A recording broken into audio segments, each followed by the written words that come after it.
The Mediterranean shimmers like hammered silver. August 15, 1944. While the world watches Normandy, another armada gathers in darkness. 800 ships slice through waters that once carried Roman legions. History prepares to rhyme again. Private James Altieri checks his parachute for the 7th time. His hands shake, not from fear, but anticipation. The 1st Airborne Task Force has never jumped in combat. Tonight, 5,000 men will baptize themselves in French soil. You think you know D-Day, but there were two. The second invasion remains buried in Normandy's shadow, though it may have shortened the war by months. This is the story of the ghosts who liberated the Riviera. Churchill called it a dagger pointed at Germany's heart. Roosevelt saw a door to Central Europe. De Gaulle demanded French soil be freed by French hands. 3 leaders, 3 visions. One operation would have to satisfy them all. In a Monaco casino requisitioned as headquarters, General Alexander Patch studies aerial photographs. The beaches look peaceful, almost inviting. He knows better. Every paradise can become hell. Every liberation demands its pound of flesh. The dice are loaded. The German 19th Army waits behind concrete and wire. Their best divisions bleed in Normandy. Old men and boys hold the Azure coast. They call themselves the Stomach Battalion, soldiers deemed too sick for the Eastern Front's slaughter. Lieutenant Colonel William Yarborough invents something new: Pathfinders. Elite paratroopers who jump first, alone, to guide the main force. Revolutionary idea, suicidal mission. 36 men will leap into darkness to light the way for thousands. Prometheus with parachutes. A French resistance fighter named Christine Granville infiltrates German lines. She speaks perfect German, carries forged papers, and hides cyanide in her lipstick. Her mission: convince Polish conscripts in Wehrmacht uniforms that their real war isn't here. The philosophers say war is politics by other means.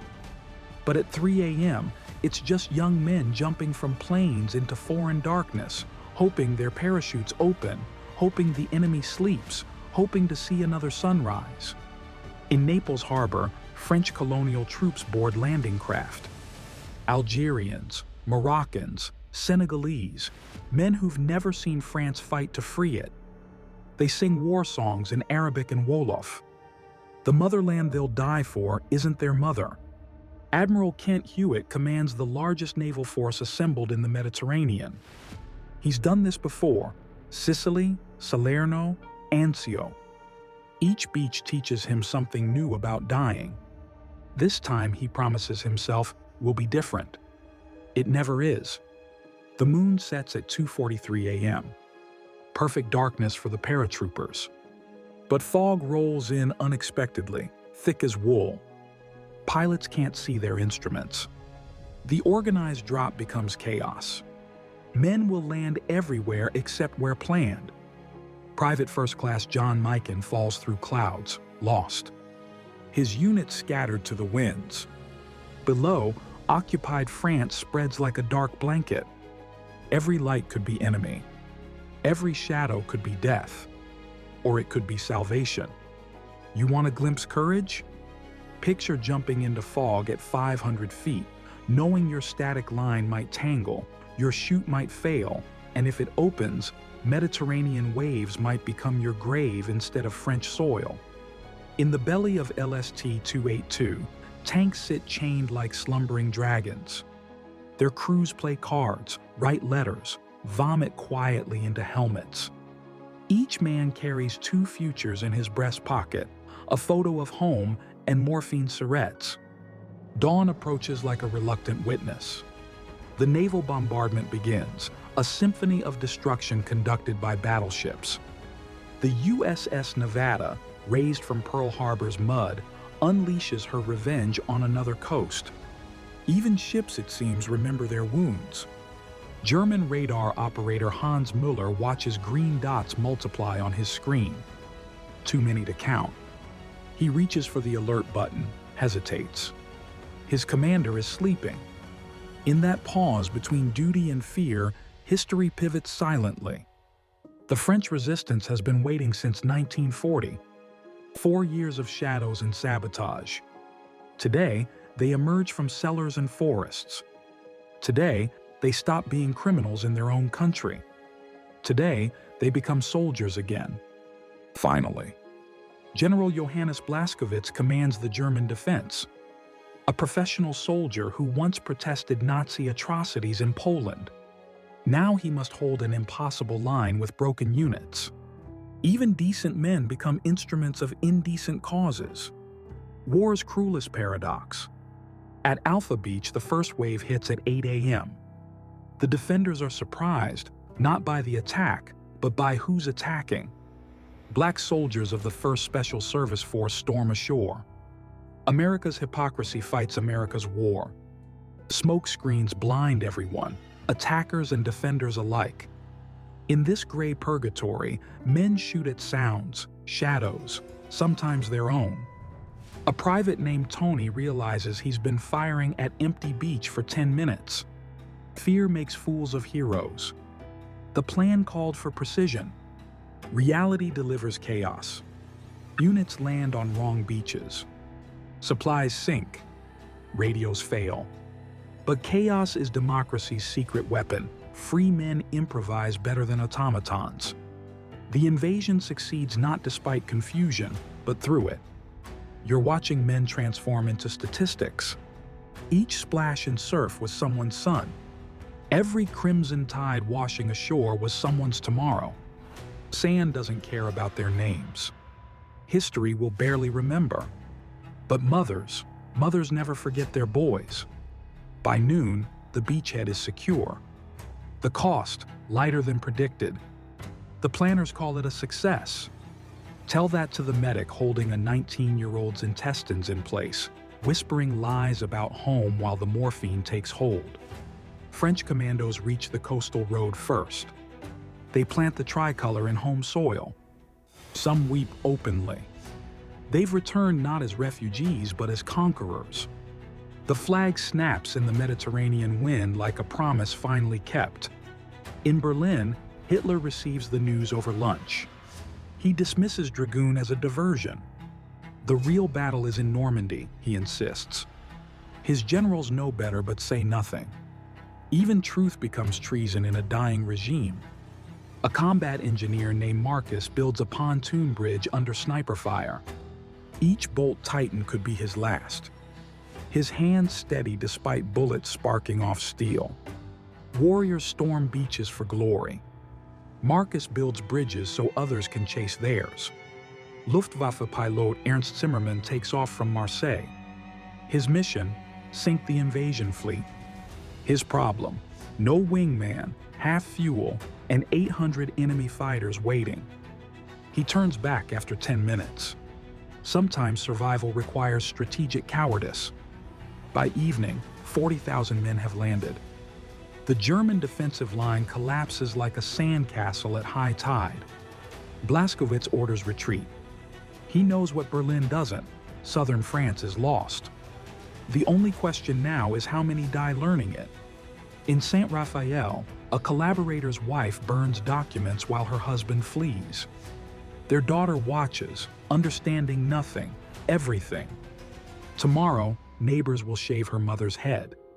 Tonight, she memorizes her mother's hair, knowing without knowing why she must remember it.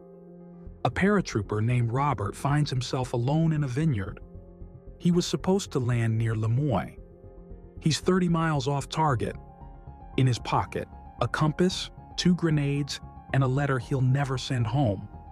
Colonel Bouvet of the French First Army kisses African soil before boarding. Born in Senegal, trained in Algeria, he's never seen France. Tomorrow he'll die liberating a motherland that never claimed him. Colonial irony dressed in a French uniform. Philosophy break. Is it liberation if the liberators become occupiers? Ask the Germans fleeing north.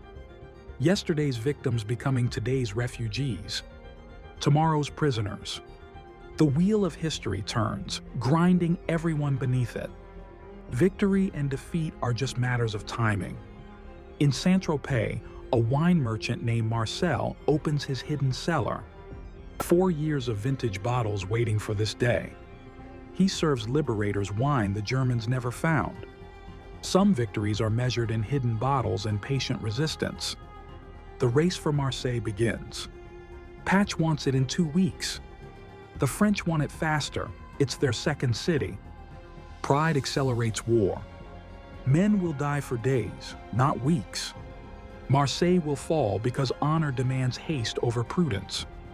You think liberation looks like celebration? Look closer. It's revenge on collaborators. Women shaved bald in town squares. Neighbors settling scores. The guilty and innocent punished together. Freedom's first act is often cruelty disguised as justice. Always has been. German garrison commander General Hans Schaefer receives orders: defend Toulon to the last man. He looks at his teenage soldiers, his walking wounded. Last man means boys dying for a cause already lost. He prepares to obey anyway. Aboard USS Quincy, Gunner Joseph loads shells with messages chalked on them. For Paris, remember Dunkirk. From Pearl Harbor with love. Each 8-inch prayer of vengeance flies toward Toulon. Even artillery becomes personal when you've waited 4 years for payback. In the hills above Cannes, the resistance guides Allied units through secret paths. Local knowledge worth more than any map. A shepherd who knows every goat trail becomes more valuable than a general. War's democracy of usefulness. Toulon falls in 4 days, not the predicted 4 weeks. The German Navy scuttles its ships rather than surrender them. The harbor becomes a graveyard of twisted metal. Even defeat has its pride. Even surrender has its protests. A medic named Sarah treats German wounded alongside Americans. Yesterday's enemies bleed the same color. Pain speaks a universal language. In her tent, nationality matters less than blood type. She saves whom she can. God can sort the rest. Tank Commander Williams hasn't slept in 72 hours. Benzedrine pills and hatred fuel his race north. His brother died in Italy. Every mile toward Germany is personal. Patton and Patch compete for glory. Williams competes with his brother's ghost. In liberated Nice, a pianist plays Chopin in a hotel the Germans just evacuated. Half-empty champagne glasses still on tables. Cigarettes still burning in ashtrays. Liberation sometimes arrives so fast it catches oppression, mid-breath, mid-sip, mid-lie about winning. Cold truth. Operation Dragoon killed fewer than 500 Allied soldiers in the landing phase. Normandy cost thousands. Southern France fell like overripe fruit. Sometimes history's greatest victories are its easiest. We just prefer dramatic stories to efficient ones. A 17-year-old German prisoner cries for his mother. His guard, barely older, offers water and silence. They sit together, 2 boys pretending to be men, pretending war makes sense, pretending tomorrow will explain today. It never does. Never will. Resistance fighter Mathilde enters Lyon wearing her dead sister's dress. 4 years ago, her sister was executed here for hiding Jews.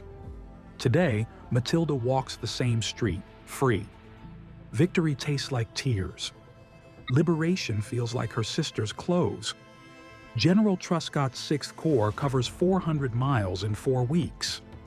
Historians will call it impossible. Tell that to men who marched until their boots dissolved, who liberated towns they couldn't pronounce, who moved faster than their own supplies. You seek Dragoon's significance? It freed 10% of France in 3 weeks, captured Marseille's vital port, destroyed an entire German army. Yet history barely whispers its name. Some victories are too efficient, too clean for remembrance. In a monastery above grass, monks who hid Jewish children for 4 years watch Allied columns pass below. They ring bells that stayed silent during occupation. bronze voices announcing what they protected in silence. Faith's patience finally rewarded with noise. The German 19th Army retreats through the Rhone Valley. Harassment from above by planes, from sides by resistance, from behind by allies. Retreat becomes rout. Rout becomes slaughter. The hunters of 40 becoming the hunted of 44. A photographer named Robert Capa lands with the second wave. He shoots liberators and liberated alike.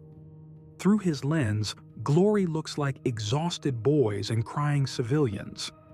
His photos will show what words can't: war's beautiful ugliness. September 15th, 11:58 p.m.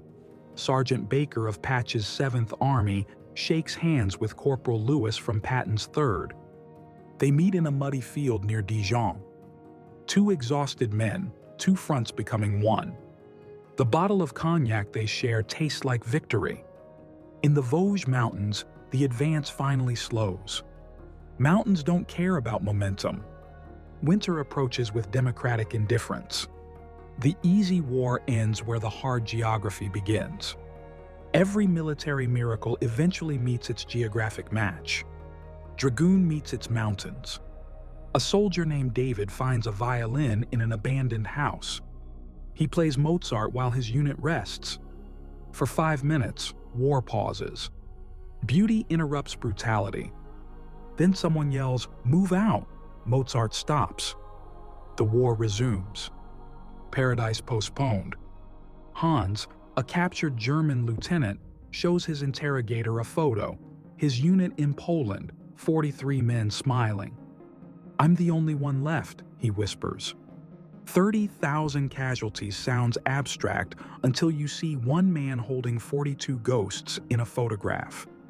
You're watching the forgotten invasion because it worked too well. Tragedy makes better television than efficiency. Disaster teaches more than success. We remember Omaha Beach's bloodbath, forget the Riviera's swift liberation. Human nature prefers drama to competence. Always. General Patch meets General Delattre in Besançon. American efficiency shakes hands with French pride. Together they've done the impossible, liberated half a country in 6 weeks. Yet both know the hardest battles await in the German forests ahead. In Washington, a clerk files Dragoon reports in a basement archive. His son died taking too long. Each page he stamps classified contains a piece of his boy. He files his grief alphabetically, chronologically, professionally. Wars end. Filing continues forever. A final mini-story. In Marseille's ruins, a boy finds an American chocolate bar. His first in 4 years. He breaks it into 20 pieces, shares with other children. They eat slowly, ceremonially. Freedom tastes like Hershey's chocolate, apparently. A German bunker becomes a beach bar called Le Blockhaus. Tourists drink cocktails where machine gunners died. The owner, former resistance, serves drinks with a smile that never reaches his eyes. Some entrepreneurs are just veterans disguising their ghosts. What did Dragoon accomplish?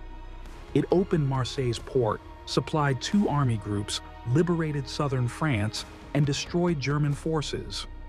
It proved amphibious operations could succeed without catastrophe. It shortened the war. Yet you've probably never heard of it. Until now. The veterans grow fewer each year. Their stories dissolve like morning mist. Soon, only historians will remember the forgotten invasion. Only scholars will debate its necessity. Only monuments will mark where boys became killers, then liberators, then ghosts. Here's your unexpected ending. Operation Dragoon succeeded because it was unnecessary. The Germans couldn't hold southern France anyway. The Allies would have won without it. But those 40,000 men who landed, they came home because it happened. Wars are won by forgotten operations, not famous battles. By logistics, not heroics. By planners studying maps, not warriors storming beaches. Dragoon proves war's unglamorous truth. Efficiency kills fewer people than glory. Boring victories save more lives than dramatic ones.